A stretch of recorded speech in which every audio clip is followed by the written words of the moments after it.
All right. Hey, everybody, this is Walleye Talk. I'm Dan. I'm Will. Happy walleye season in the Northwoods. It's Fishmas up here in Minnesota. Yep. Worked out. It's funny, we recorded that the last episode, the opener episode, the Sunday before. And the forecast just got crummier and crummier and crummier. Just straight downhill. It looked really nice. I thought, looking at the weather and stuff, the Shiner prediction looked good. The water was going to be warmer, and that just never happened. Yeah. I do think our track record, though, if you looked back at our past episodes, if we're bad at anything with these episodes, it's like forecasting the weather. We're not very good at that. Well, it's a good thing that's not our profession as weather forecaster. I'm sure there's lots of times we record on a Tuesday. People listen to it probably on the Friday on the drive up, and they hear us talking like it's looking like it's gonna be a beautiful weekend. And they get up and they're like, "What are these guys talking about?" Oh, who is that? Oh my goodness. Who is that? Is that baby G-Man and Bree? Oh man. Hey, happy Mother's Day, Bree. Thank you. You're welcome. For Mother's Day. Good. So did Graham. Graham's been eating walleye. Graham likes walleye. Is he a number one fan? All right, what are we doing this week? Well, we're going to talk about, we finally get to do a week in review, which is pretty sweet. Yeah. We're going to go a little in depth on what we learned about it. We've got a couple listener questions. We're maybe going to touch on the moment guiding clicked for us, like the moment we realized, hey, this could kind of pan out for us. Your most clever technique that you figured out situationally. Would you rather? It's your turn to ask me, would you rather? And then the weekend preview, and then we're out of here. Sounds good. Sounds like a good one. Then we'll go fishing, maybe. I think, you know what I'm going to do? I think I'm going to go wader fishing on a lake by my house and see what happens. Interesting. What yeah. Fishing? What's that? Why wader fishing? Because I've never done it. And plus, I don't want to dirty up that porta dock, So, I'll try that for a little while. And if that doesn't work out, if my feet are clean, of course, I'll go on the porta dock. Then I'm going to go try the wader fishing if, worst comes to worst. Sounds good. We should. It might pan out. What's that? It might pan out. We should hear from Porta Doc before you go any further.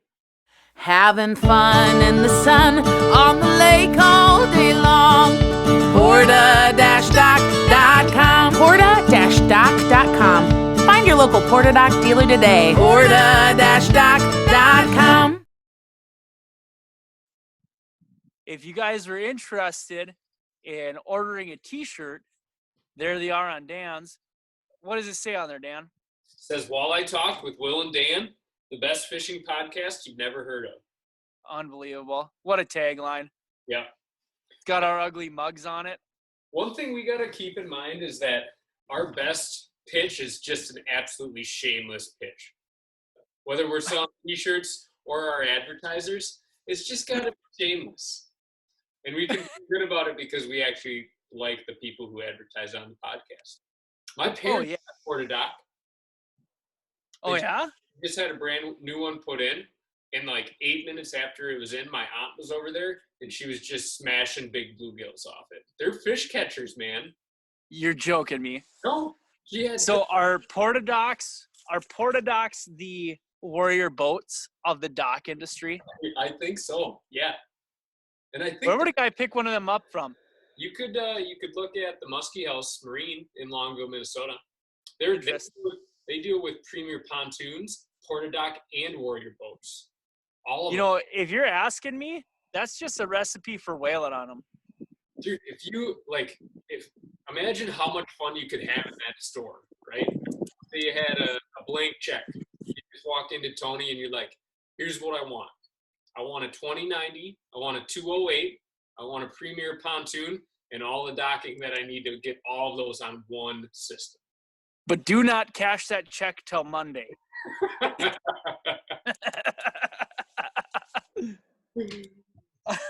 All right. Let's Well, Dan, tell me, how was your week? Week was pretty good. Opener was like the perfect tempo opener for me. They weren't gangbusters by any means. I was describing it to somebody. Fishing was just good enough that every cast you thought you were going to get a bite.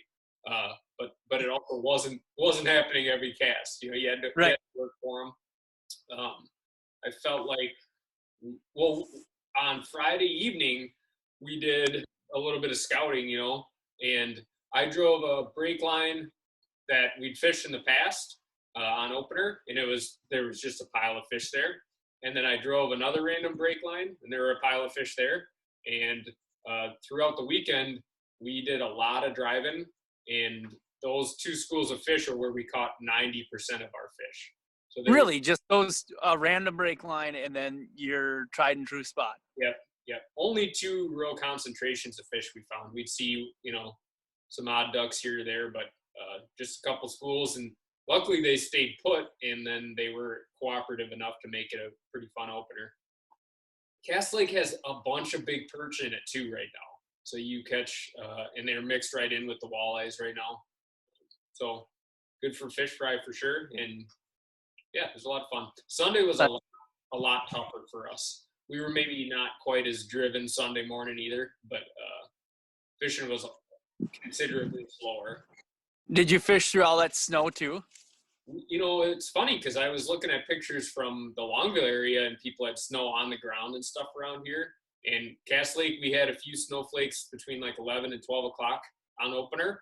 Never stuck to the ground. It was done after that hour, and then the weather actually got pretty nice after the snow. So it was like a blizzard here in town. It was wild. Yeah, I think you just know what's coming when the last week in April is so nice. If you get a real nice last week in April, you're going to pay for it on opener. Right. Well, we talked about this too. Like the second weekend's always gorgeous. Mm-hmm. And opening weekend, it just wants to poop all over you. Yeah, you know what? It's been calm for too long. Let's blow 25. You know what? That's just not enough. You know what? What would be worse than rain? Snow. Let's blow in snow. And then nothing out of the norm. Most of our fish came on a jig and a minnow. Wasn't a jig and a shiner thing at all. It had more to do with minnow size, and they wanted sort of a small minnow. So we were either sorting through the rainbows or fishing some of the bigger fatheads, and that seemed to be best for my boat at least. Did you guys do much with plastics? I fished plastics a lot. I only caught, I think, 4 fish on them though. So that wasn't the cure-all either. But caught some on plastics, caught some on that arrowhead tackle jig that I showed last week. Nice. And then didn't get one on the hair. I thought the hair was going to work, but it might just be a little too cold for that. Yeah. How about you? Saturday, Mark ended up not being able to fish with me, so I fished with my old man, and we decided not to go to Leech. We went to a little lake. I still only fished plastics, but there were minnows in my boat. That just shows you I'm not one for self-control, but that shows how much confidence I had in those plastics. I ended up catching, I think, 9 on plastics. My dad just waxed me. I think we ended up with about 30. I think I caught 8 or 9. But we had the equal amount of fish in the box. Gotcha. So that pushes my average size way up. So you caught 30, you kept 8 or 9, but you were sorting through littles, or you were throwing back? Littles, babies, littles, like 9-10 inchers. Okay. Where those minnows would catch those, but those plastics, you know, you just kept fishing it, which was pretty cool. And the cadence of that jig with that plastic, actually, it was kind of interesting. So once it hit, like on the fall is when they'd bite it. So you'd pop it, you'd hold it, and that on the fall you'd feel like almost like somebody would flick your line, and that was it. It was game on. And you know, half the time that jig, even on some of those smaller fish, would be like 8 feet down in their guts. It was crazy. They just choke on it. Well, it was. Would you describe that as the same feeling? It sounds like you're describing the same feeling as when they bite a jig wrap or they catch a jig wrap. It absolutely is. Little tick in your line. Right.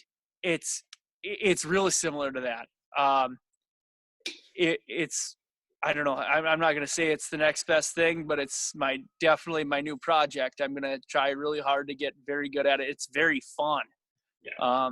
The bite on it. And the big thing is, if you don't break off, I mean, if you get bit, you catch them. And that's the big thing, is you don't miss a ton of fish. Sure. And if you are missing them, they're probably littles. You know, right. Did you experience that at all with all those littles around where you were getting nipped at? Not. I mean, I lost a few tails. I lost. You know, I'd have the rubber would be, you know, pulled halfway down a couple of times, but nothing I'd say like, wow, I can't believe I'm missing so many fish. Sure. Yeah. It happened maybe a couple times over the course of the evening. And it's not, if it was a big fish, it would have ate it. Like I'm certainly that confident that if it was a fish I wanted to catch, it would have ate it. Right. And I would have caught it. Sure. That was a ton of fun. Day 2 was really tough. We had a strong north wind. It was cold. I could see fish on my sonar. Couldn't really get them to eat. I mean, it was really a tough day. The few we did catch, I'd like hover them in 12, 14 feet of water, and then I could get them to eat after, you know, quite a while. Right. And then, Dan, I got an opportunity to fish out of your Warrior. Yeah. That was pretty fun. Yeah, it was the first wavy boat ride in the boat. Saturday and Sunday were both fairly calm, and Cass is pretty small comparatively. So I hadn't really like bumped the boat very much. So yeah, nice to get it on the big water, and I'm happy. I tell you what, the one thing about that, we were going almost 50 miles an hour in the waves, and it was one of the most comfortable rides I've ever been in. Yeah, it's comfy, it's safe. You know, you don't feel like you're rattling around so much. Not that I'm going to drive at 50 all that much, but it's nice to know you can without having everything come loose in the thing and having people getting bumped out of their seats and stuff. It was very impressive. So, good job, Warrior. Good job, you. Yeah, it's going to be a good one.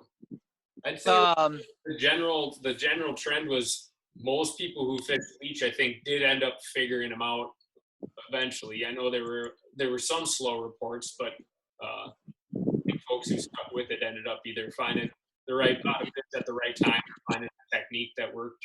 I know some of the folks on the east side were rigging leeches already. That's what was catching most of their fish. And then just hearing from a couple other guides in the area, if you were fishing a jig and a minnow, you had to be moving a lot slower than you wanted. And that's painful sometimes. Oh, it's for sure on opener. You know, when you've been excited about it for so long, it's hard to get yourself to slow down. And when sometimes they want an aggressive jig stroke, they want the boat going a mile an hour on opener. You've got good memories. Probably some of your best memories are those scenarios, you know, where they want things aggressive. But I think we were just a little too cold. And not even water temp, but like those 2 days were chilly days in the right. So yeah, I think you Yeah, if it's gonna snow, it's probably means it's gonna be pretty chilly. So what did you learn from this weekend? Get out of here, dogs. Get.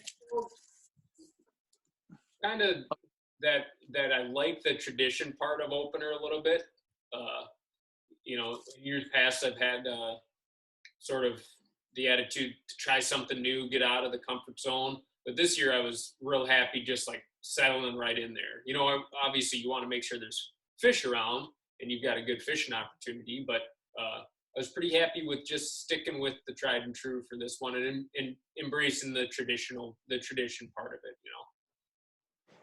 So, and you ended up doing the same thing. I mean, you ended up on the same lake you've opened up on for last 4 or 5 years. Right. Yeah. And it was everything I expected. Yeah, there's nothing wrong with that. And, last year I mentioned, throwing the anchor, and we did a lot of the same things we would have done, by throwing the anchor, but it was calm enough where we could just sit still for long enough to cover the area. Yeah. And I don't want to say, hey, yeah, you're right.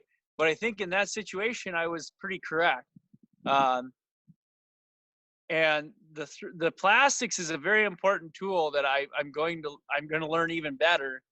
But I tell you what, those paddle tails are fish catchers. Yeah. And getting good with them is going to be very important in the future. Right. And you can either get good at it now or you could be poor at it later. Right. I also think the diversity of presentations that you can do with the same bait, like your little tweak to your cadence was probably perfect for cold water fish, especially, Right.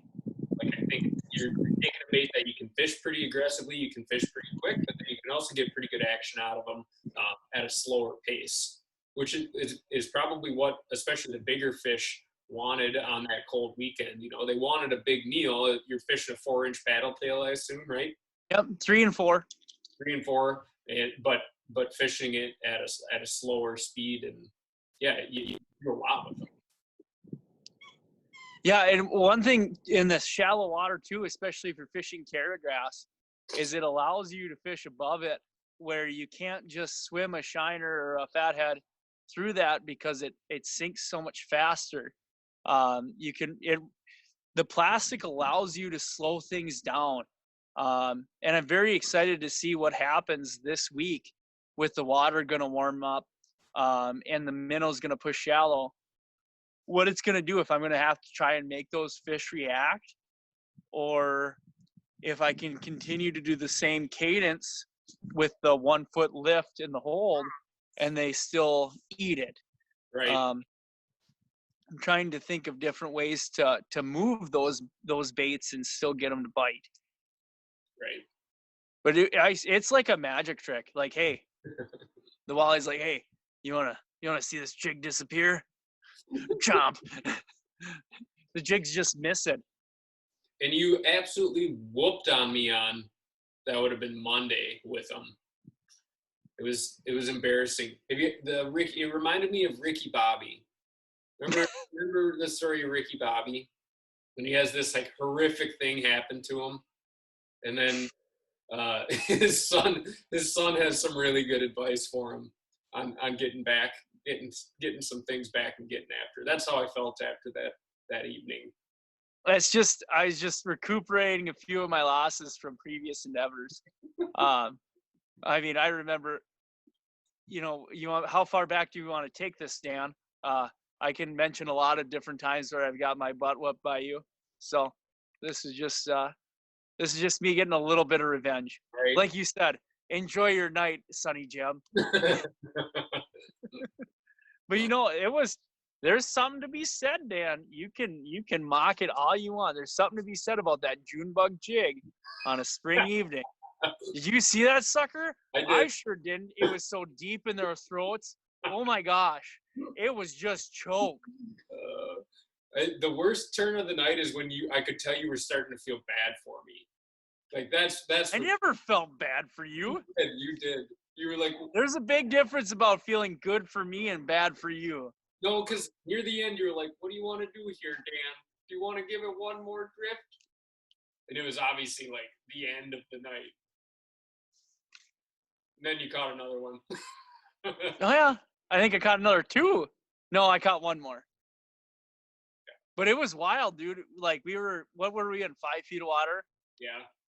And I remember I had like 2 casts in a row where I pitched that plastic in, and we had a crosswind, and I'd close the bail because I would, casting in a crosswind will develop a bow.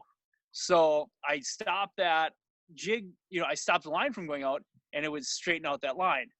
And I had like 2 casts in a row where as soon as it hit the water, I'd wind my slack down and boom, I'm on. Right.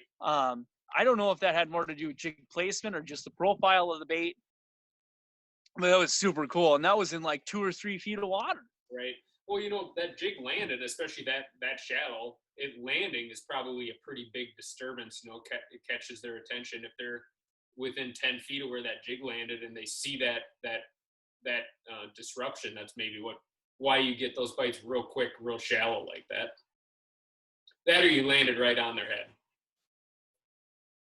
One of the two. Can you hear me? You're frozen. Oh, I hate this virus. Where were we? What were we talking about? I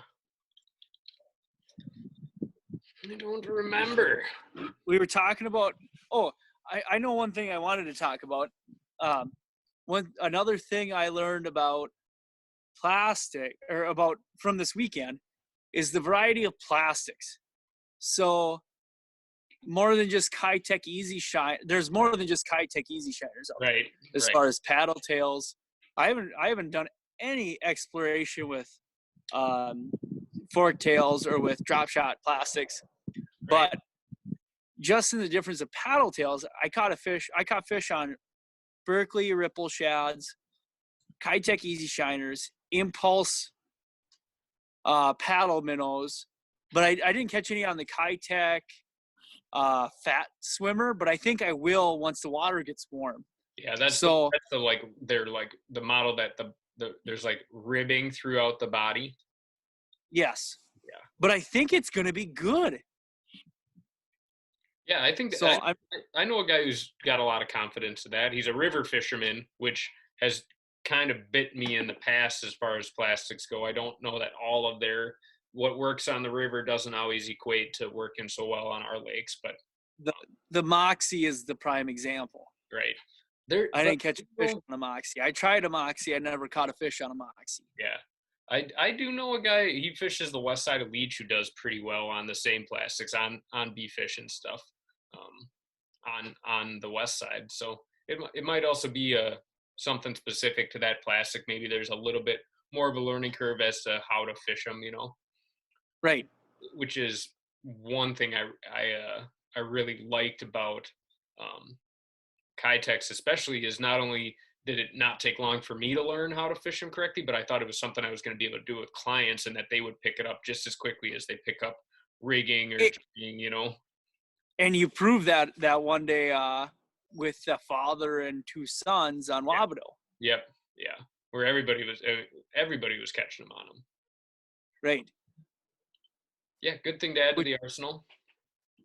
Spend a little bit of that stimulus check on some plastics at the One Stop or Full Stringer. Darn right. Well, I suppose before we dive into the listener questions, we should take a scheduled break. Sounds good.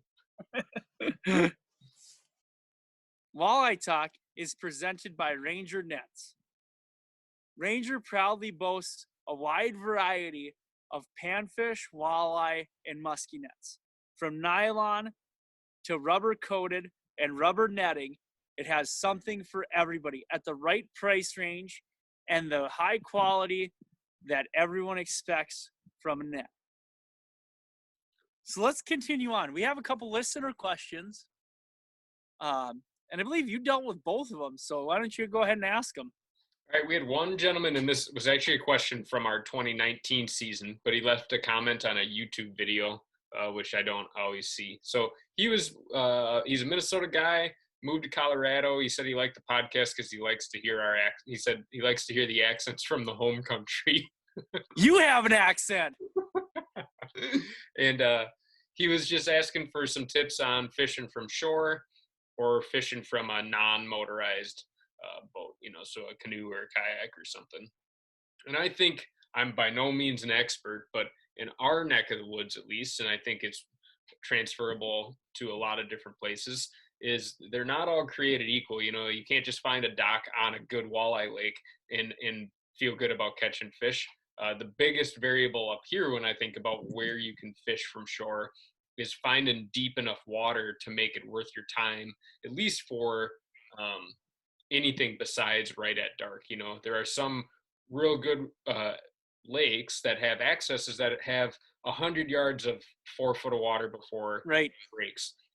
And just because it's a great lake, you're gonna have to get awfully lucky to have them way up in there. Not to say that on that lake they don't use 3 or 4 feet, but they're probably not using the first 3 or 4 feet depth when they've got 100-yard flat before it breaks. So looking at Navionics, looking at lake maps online, and trying to line up some proximity to deeper water.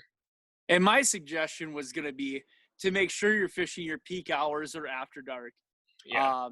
I remember in school on Lake Bemidji, people would wader fish out on Diamond Point on Lake Bemidji and pitch out after dark, and they'd whale on them after dark from the water. Right. That would be my biggest suggestion, using something that you can get out there and use the time frame to your advantage. When are they going to be there the most often? They're not going to be there at high noon on July 6th, but they might be there on September 30th at 9 p.m. Right. And so use time to your advantage. Don't go out there and blow off steam. Go out there when you're actually going to whale on them. The guys who do real well shore fishing too are usually in a pair of waders, and they're usually fishing after dark. And the ones who get really into it, they put up big numbers of big walleyes usually. Huge walleyes. In that scenario. And they're often casting artificials. You're probably not wanting to rebait a jig. You don't want to drag a bait bucket out there with you. Casting stick baits and stuff. And man, I admired those guys who do that well, because it's dude. I applaud those guys because they're catch and release. They're gonna go through all of that effort just to set the hook on one of the best eaten fish in Minnesota. Yeah. After dark, I think would be key. And then this is probably a place where local knowledge would be real helpful. And huge. A bait shop is probably going to be forthcoming with that information, especially up here, because for the most part, they're catering to anglers and boats. But that is local knowledge for sure. I think you got me onto this. Well, you got me onto the Meat Eater, that podcast, and they're sponsored by Onyx Hunts. That's an app for your phone, and that thing is gold, man, for hunting and for fishing. Honestly, if you're looking for places to access public water, there's especially in our neck of the woods. I use it for ice fishing all the time. Right. Places to get on legally. That's a great tool. And I think you get a 1-week free trial, so you can at least scope it out. I've got 37 different emails for it.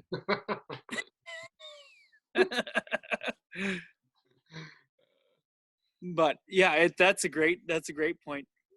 What was the other one? Come on, you're the one who brought this one up. It was pitching versus drifting. Pitching versus drifting. We're definitely going to be in the heart of jig and a minnow season coming up here. I mean, we are already.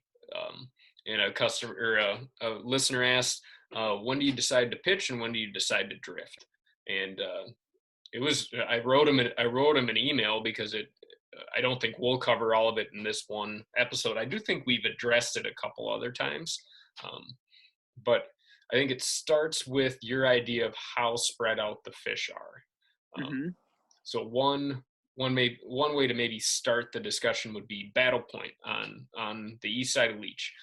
big chunk of water that a lot of it is fishy on any given day. But the fish holding 5% of it. Right. And it's super rocky. So I don't have any confidence in trying to graph it and know that there's fish in any stretch, because I think they're hard to see. So often, in order to narrow down either the depth or an area, you have to start with the drift or pull in your jigs depending on the weather. But you got to start covering ground, right? And then trying to pay attention to the little details that are maybe giving a hint as to what the fish are doing, whether or not it's all right. We got bit in 9 feet on the last 2 drifts, so maybe 9 feet is somewhat of a magic number. So how can I now mend my drift so I'm covering 9 feet for a longer portion instead of just going from 12 to 6, 12 to 6? That might, it could be a 9-foot deal, not always a depth deal, but it could be. And then also paying attention to where specific bites are coming from, with the hope that there's a school of fish holding in that area. So if you get, especially even just if you get 2 drifts and 2 bites in the same area, then I would try to think of a more efficient way to cover it.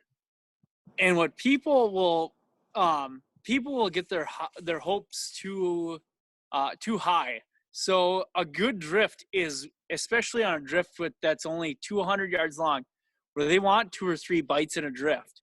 Mm-hmm. You have to settle with the 1 bite of drift, because if you do that drift quite a few times and you're getting bit once, twice, 0, once, twice, 0, that's a good stretch of water that you should really settle for. And I've been bit by it a ton, where you're like, oh, this is slow, we should go. Well, if you sit there and you do that rinse repeat, you're gonna end up with just an awesome day. Yeah. That, searching for greener pastures is gonna burn you on. Bob Landerville is the prime example for that. Yeah. He knows when to grind and he knows when to leave. Yeah.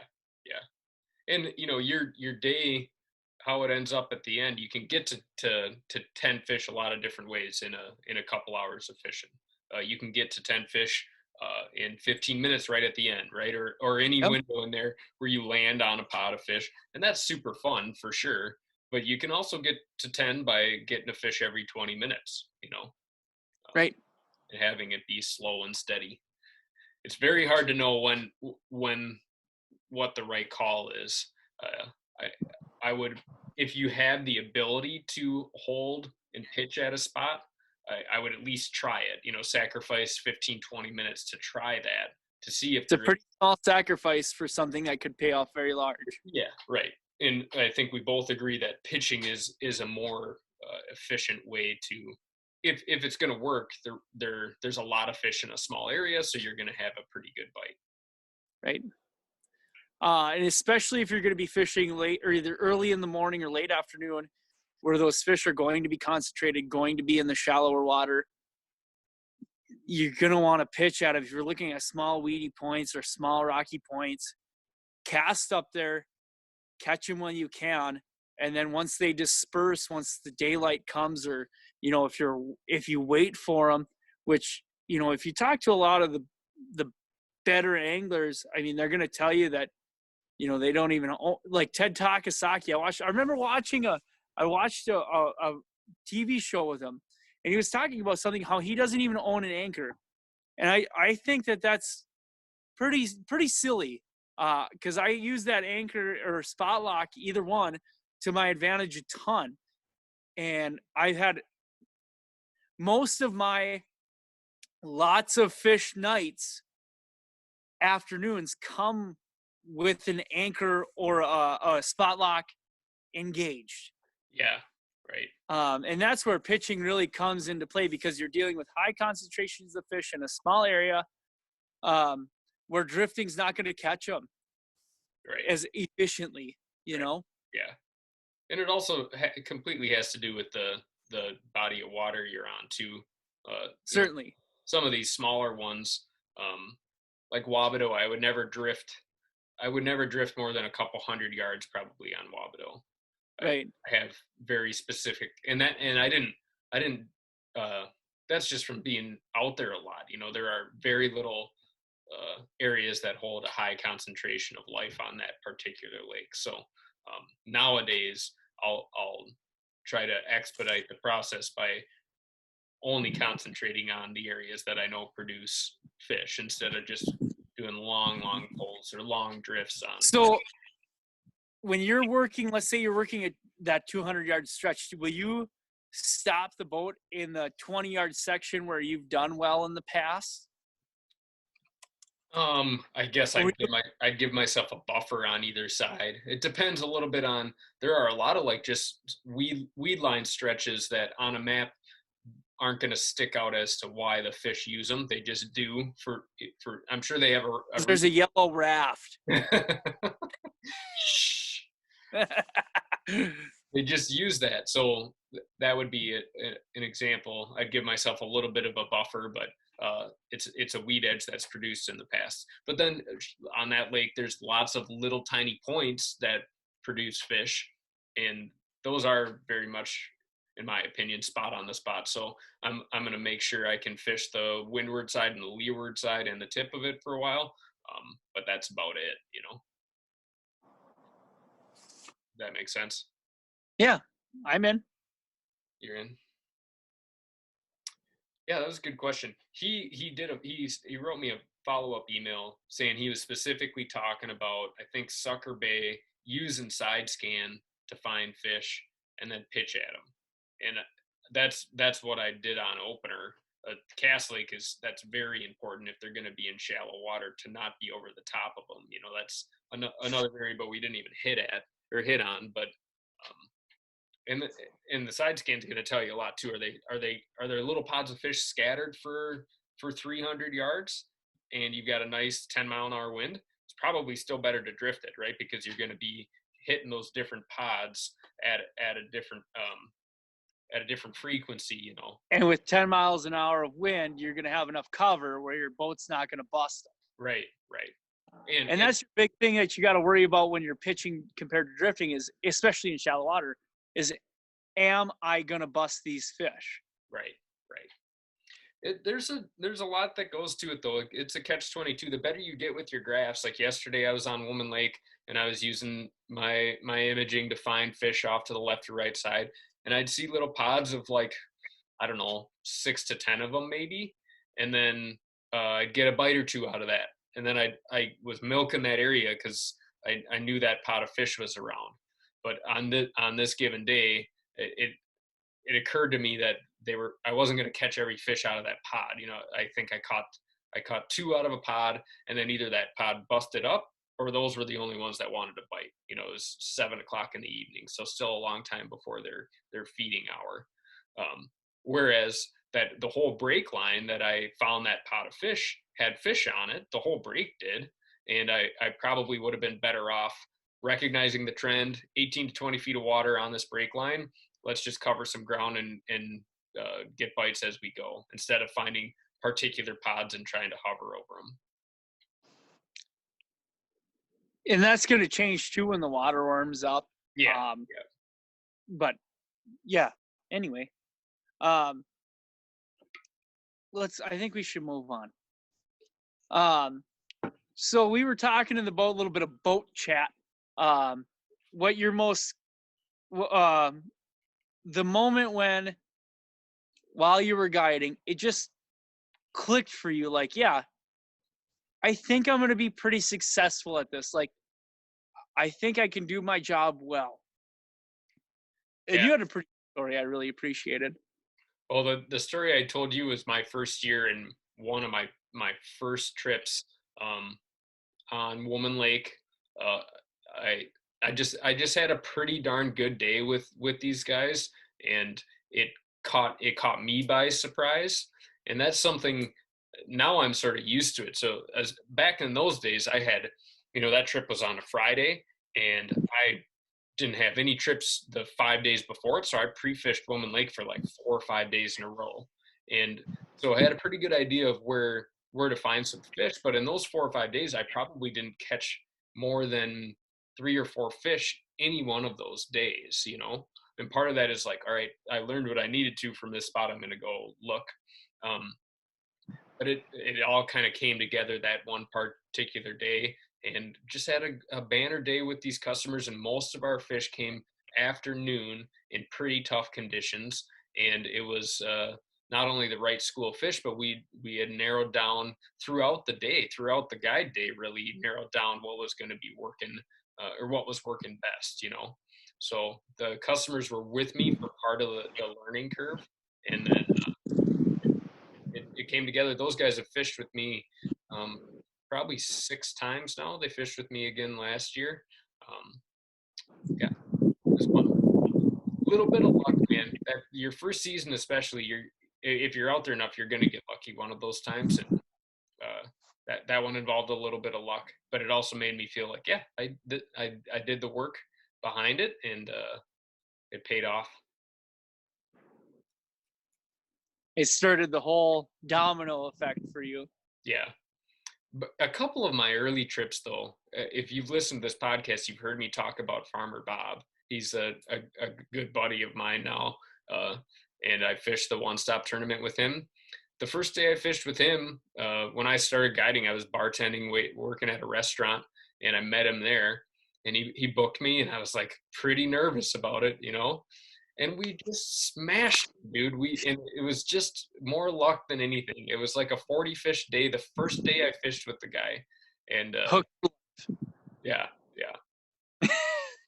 He has now lived through like me at my best and definitely me at my worst, because he's fished with quite a bit. He's Dan, are you particularly talking about the one-stop tournaments? That would be I can name 2 pretty bad experiences you've had in the fall. Well, one fall and one spring one-stop tournament. Yeah. I can't remember the fall one. Did I blank on a fall? Somebody caught a fish on your boat and really upset you. Oh, yeah. I still finished. It wasn't like it was bad fishing. It was just bad environment for one to be cheerful. Pretty okay day fishing that neither me nor Bob had very much fun. You lived and you learned. How about you? What was your, you've told, I don't want to like ruin your story, but your genesis as a guide started with you guiding like 6 of your aunts or something. Oh yeah. So I took 3 of my great aunts, so before I even decided I wanted to do it, I was like, well, I really wanted to try and see how I do. And it was the year I fished every single day in the open water season. And it was the year that the ice didn't go out until really late, and it was Smash City. And it was June 23rd of 2013, and we absolutely lit them up. We kept like 13 or 14 and caught some, a ton of big fish. And my great aunts, the youngest one was like it's like 69. I had like a 69, a 75, and a 78-year-old in the boat. And we freaking caught a pile of walleyes, man. And that was pretty sweet. But that was like the day I was like, yeah, I really want to try and pursue this. Yeah. But I think the day it really clicked is it was actually the day before my first date with my wife. I had a group, a father and a son, which I shouldn't say like they were these 2 older guys, but one was a father and one was a son. And I found these fish up super shallow, and we caught quite a few of them. And I made the decision, instead of drifting, we should go ahead. It was actually because of the question from the listener that I decided that I wanted to ask you this. Sure. But I decided to pitch. And, we were catching a few fish while we were drifting. And all of a sudden we started pitching towards these weeds. And it was gangbusters. I told the one guy to put a sucker minnow on. And I watched his rod. He was jigging his rod, jigging it. And, with a bigger sucker minnow, it pulls quite a bit. All of a sudden he was pulling up and boom. I was like, whoa. I was like, you're going to want to wait for a bit.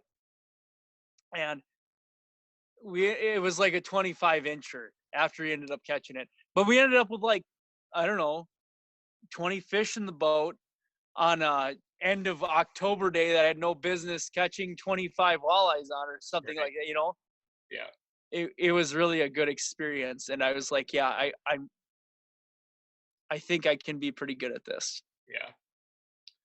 It's funny how that, nowadays, I feel like the good days are they sort of take care of themselves. Obviously, you have to keep trying to stick at it and do it well. But now the job is trying to, it's, for me, it's always been working at the rougher days, bringing the rougher days up, like Yep. taking a pretty poor day of fishing, whether it be conditions or just the job you're doing, and getting out of that, getting yourself into a day like, oof, we worked at it, but this turned out all right. It's just a shift. You're trying to move the average up, Right. Yeah.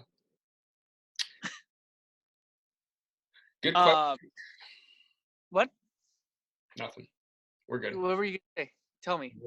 Do you have gray in your beard? It looks like your beard is gray. No, it's the shine from all my sparkling personality. You want to move on? Sure. So, what was the most clever technique you figured out situationally? Let's take a break while I think about it. Think of a would you rather while we're at it. Yeah, we'll do. Walleye Talk with Will and Dan is brought to you in part by Woman Lake Lodge. If you're still looking to book your 2020 family getaway or fishing vacation, visit womanlakelodge.com. The website gives you a great look at the resort, and they even have a page dedicated to what they are doing to make sure you stay safe during COVID-19. All right, Wilbur, Well done. it's your question, but I'm going to make you answer it. Ask yourself that question again. What your most clever technique situationally? What was your This is not going to your be great because Huh? it's you saying, when was I super clever? Oh, I've got a great example of that. Dude, I do. All right, let's hear it. So it was my first year guiding on a full day trip with you, and we found some fish in a pretty communal spot, caught them right away, and then the wind died down. And mind you, this was before the technique was popular whatsoever. This was actually my first experience doing it. So we were fishing in some shallower sand on a rockier shoreline, but like out deeper, there's scattered boulders, 9-10 feet of water, and then you get closer and then it turns pretty rocky. We were catching some fish there right away, and I actually had these guys from Georgia, and they were really good guys. I really wish they'd come back up. I think it was me, you, and Bob who had trips. Yeah. Or something like that. A long time ago. What, 6 years ago? 5 years ago? It was my first year guiding. So that was 5 years ago? 5 years ago. Okay. We had these guys, and the first day we got blown out because some storm came in, and it was rough as a cob, and we were out in the middle of the lake, like 7 miles out, having to try and get home. Yeah. With some guys from Georgia who, 50 degrees is cold to them. But fishing was good. Fishing was really good that day. Yeah. That was my first triple that day. Anyway, we go on. So, it was a real warm day, or it started out pretty windy, nice south wind blowing right into the shoreline, and we were catching them pretty good. And, like a few hours in, the weather just went flat. And back at that time, I had never really done this, but I saw it on TV once from a NWT tournament or something, whatever was the big tournaments back then. I saw this guy throw these jigging wraps, and I happened to have one from a Christmas gift from my Uncle Pat, like way before then. I had like 2 of them. So I threw one on, and I caught one my first cast. We caught like 8 fish in 20 minutes on that, on number 5s for ice fishing. And I thought that was pretty doggone clever. Like, it was just sandier. It was flat. And I was like, well, I don't know what I'm doing. Let's try this.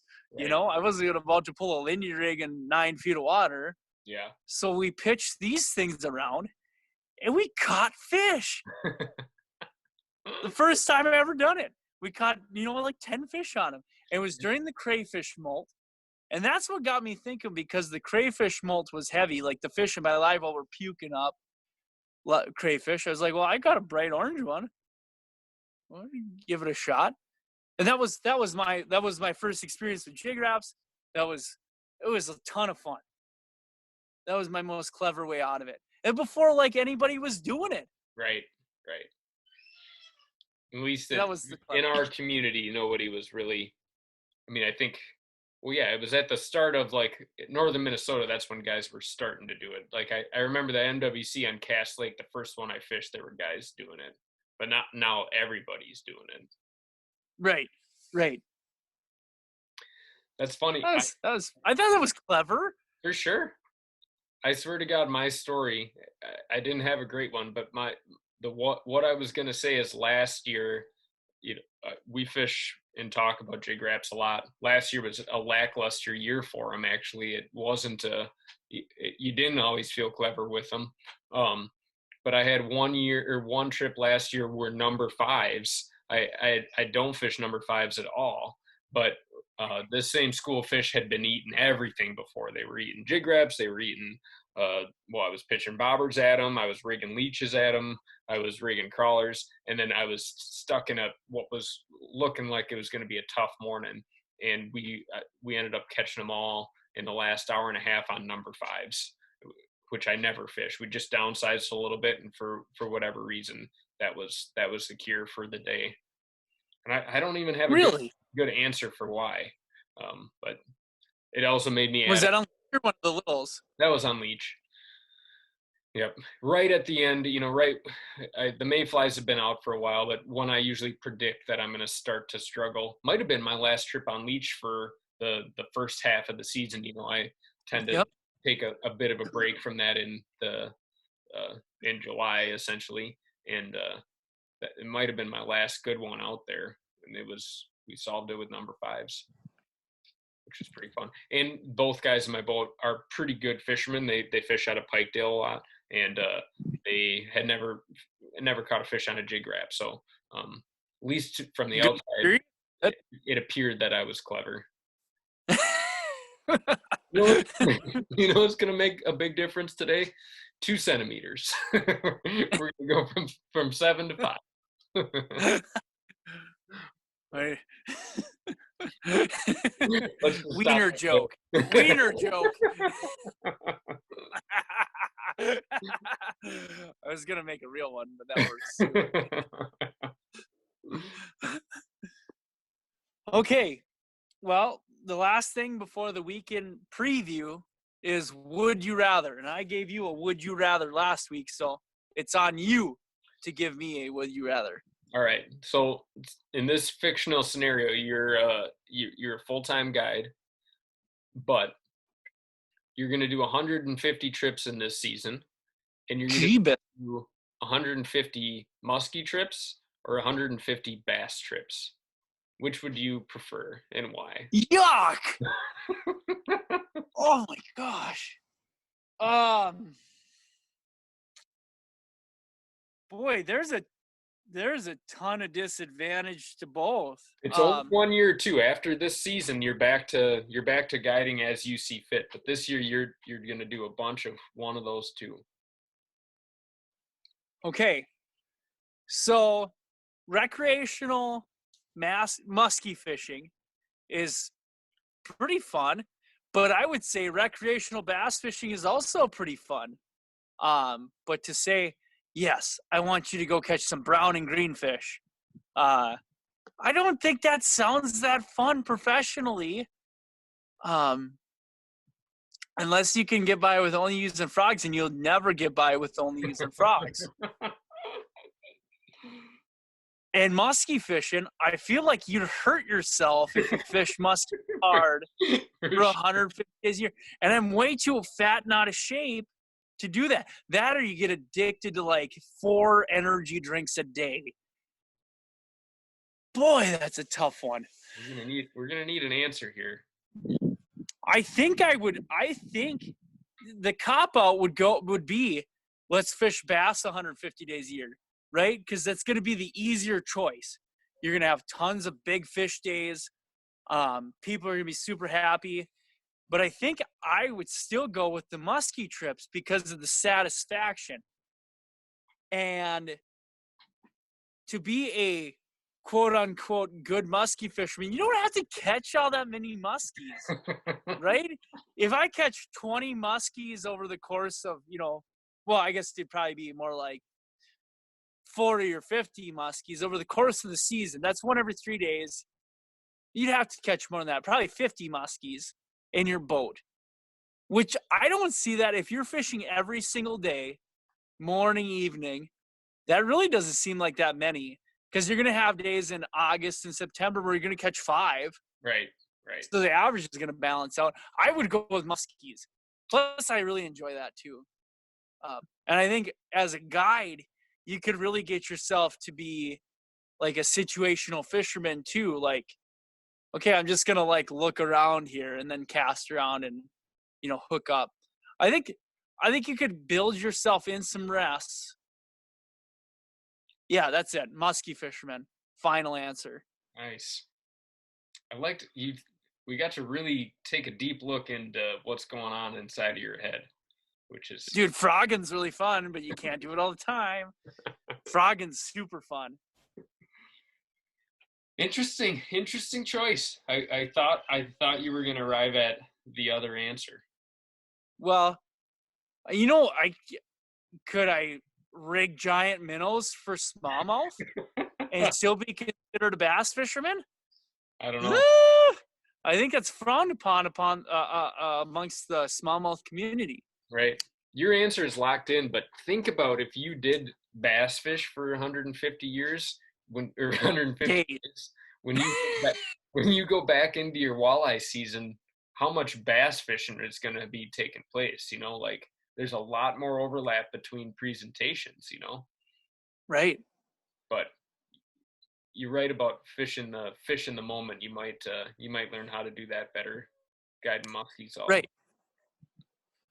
Both of them, if you guided that much for either one of them, you would meet some crazy customers, man. You'd be a freak. Yeah. All right. That was a good question. Thank you, Dan. Mm-hmm. Weekend preview. You go first.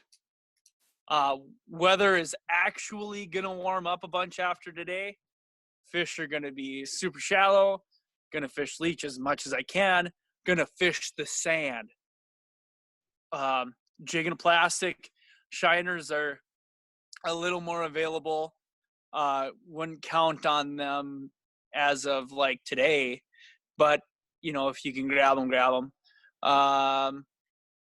But jig and plastic is certainly available, and I'm gonna do that. And I think I'm gonna post some pretty big numbers on some pretty fake bait. So, pretty excited about that. I think anybody who was fishing last weekend and maybe had a rough go of it, I wouldn't hang your head too far. I think it was a tough draw for opener, and I sure hope you come back this weekend because I think you're going to rally big time. Whether or not that's leech or any of the small ones, I think this will be a pretty great weekend of fishing, and it looks like the weather's going to be about perfect. Would maybe go for a little bit more wind. Here I am making weather forecasts again. It's probably going to be 38 degrees and spitting the whole weekend now. But no, water temps are creeping up. I wouldn't be afraid to look a little deeper, especially on these smaller lakes, and kind of maybe hope that they're going to be shallow. But I bet if they're deeper, you're going to be able to see them if you're comfortable at all with your graphs. So make sure you spend some time looking in 15 to 25 feet of water too. Pay attention to this is the least amount of bait like right now that we're going to see in the lakes. So if you're seeing bait, there's a very good chance that there's going to be fish very close, if not now, in an hour or two on that bait pod. So pay a lot of attention that. So Yeah. And just a note on the spots too, if you do happen to get some spots, maybe think about how to use them best, because and you're probably going to hate me saying this, but the spots I ended up with opener would have been better run on a rig. And if you've got just a few of them, I'd keep that in mind. And you're going to burn through them pretty quick because they don't live very long on a rig, but better than getting short bit by a walleye on a 3.5-inch spot tail. So, and of all lakes, are you proud of yourself, Dan? You think you're a big guy telling people to rig a shiner minnow?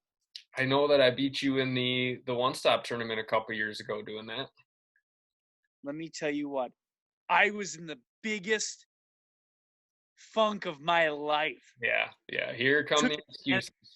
You took advantage of me. Do you see the difference though? Like you whomped on me this week. And you know what I told our listeners? I told them that you whomped on me. And then I left it at that. I didn't say like, but I had a bum knee. I had a bum Dude, knee. I couldn't catch a fish to save my wife within the 2 weeks of that tournament. Right. I was in the worst stretch of my life. I hit the lowest of the lows. And then the last time I beat you, you were just like, you were one bite away, a fish shook off. When you beat me, I just own it. You beat me.